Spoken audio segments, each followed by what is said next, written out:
Without using any green screen, I put myself in a cyberpunk world without ever leaving my living room.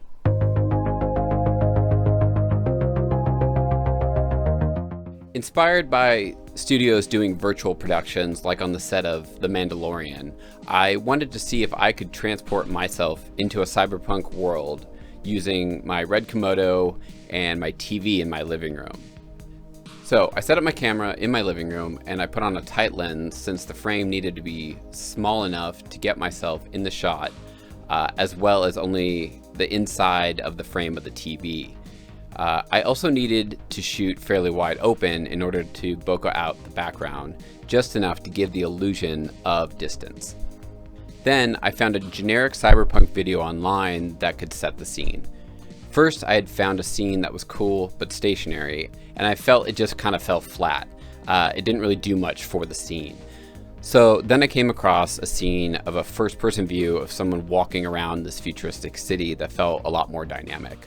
After setting up the scene, I then added this little $10 LED color light that I purchased on Amazon, and I had it rotate through the different colors and just sort of shine on my face, as you can see here, giving the illusion of like a neon LED lights that you'd see in some sort of cyberpunk type city. The fun part about these projects are that I get an idea and I generally think of a way to approach it, but in execution there are always things that you don't think about every time. Challenges that you'd never really know until you're on set or shooting something. My first challenge really was doing this by myself, which I tend to do often. It's hard to line up shots, get composition, get focus, etc. when you're the camera person, your talent, and everything. But anyways, using the Red Control app with my Komodo, I was able to pull focus, line up the shot, and using my tablet. And I could also check my exposure levels and the settings and make sure everything was good to go and locked in. From there, I filmed myself walking through the scene by just pretending to walk in place in front of the TV. So the tricky thing here was the video I found was great, but it was of a first-person view of somebody walking through this cyberpunk city. And I was walking towards the camera. And the tricky thing is that they were going in the opposite directions.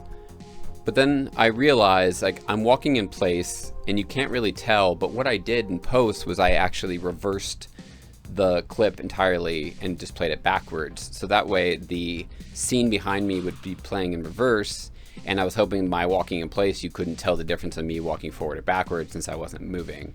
And it worked out better than I expected.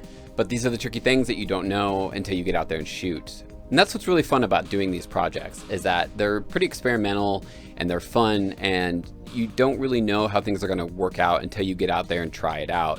And once you run into these problems and you problem solve and you figure out how to make it work, it's very satisfying and half the fun. So for production, that was really it. It was just an afternoon where I brought in my camera into my living room, shot in front of the TV, and transported myself into this world. So that's how I shot this project in my living room by myself with no green screen. So next time I'm going to talk about post-production on how I put it all together.